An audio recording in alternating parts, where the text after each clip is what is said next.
Hello guys, pag-usapan lang natin ang breaking news. May pasabog nga naman kasi ang bali-balita at exclusive na pinag-uusapan ngayon. Diyos ko, Catherine Bernardo, Alden Richard, game pa rin kay Catherine Bernardo. Na alam niyo naman siguro, malakas talaga ang tambalan Alden Richard at Catherine Bernardo.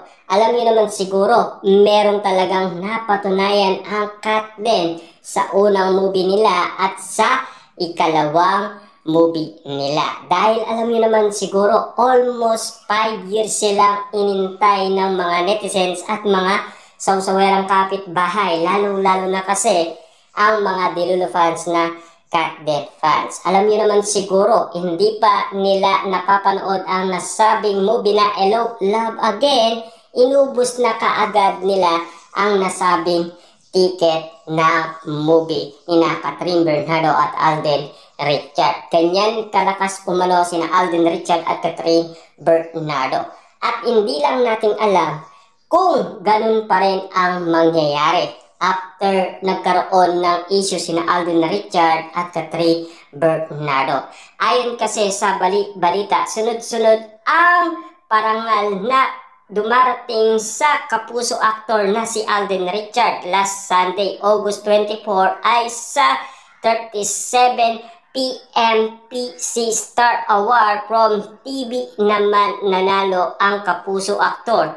Siya ang nagwagi sa kategoring Best Singer Performance by an Actor para sa isang episode ng Magpakailanman.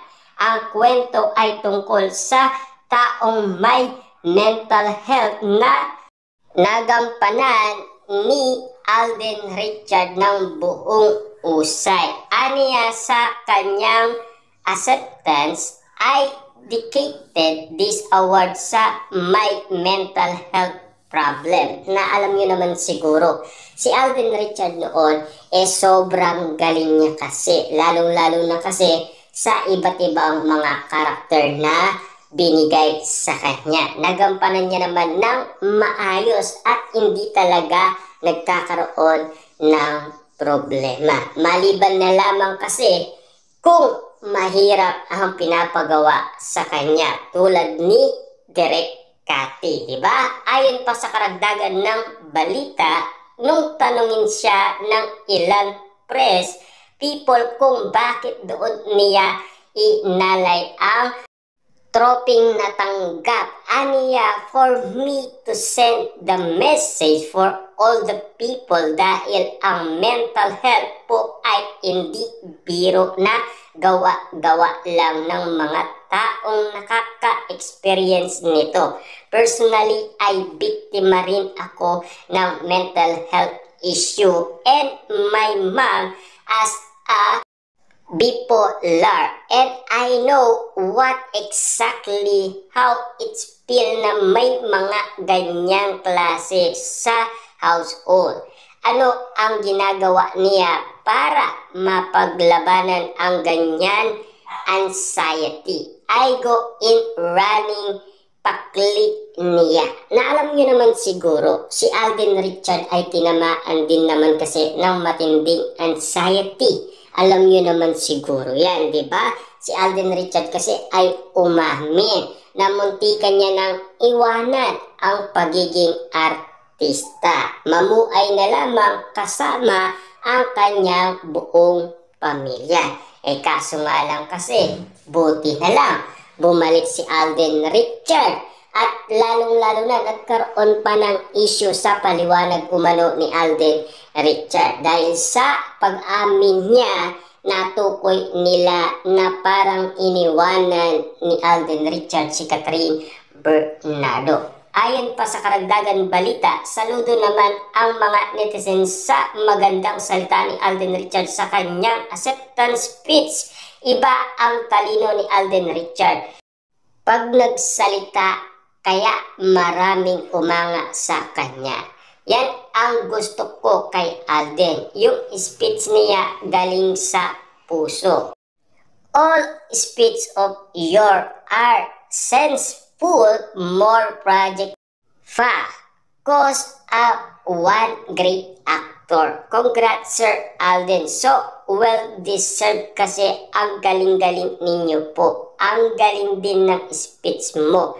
Mental health is really, sometimes it's a reason of suicide. Hope everyone can overcome it. Na alam niyo naman siguro, si Alden Richard kasi, pinagdaanan niya na rin.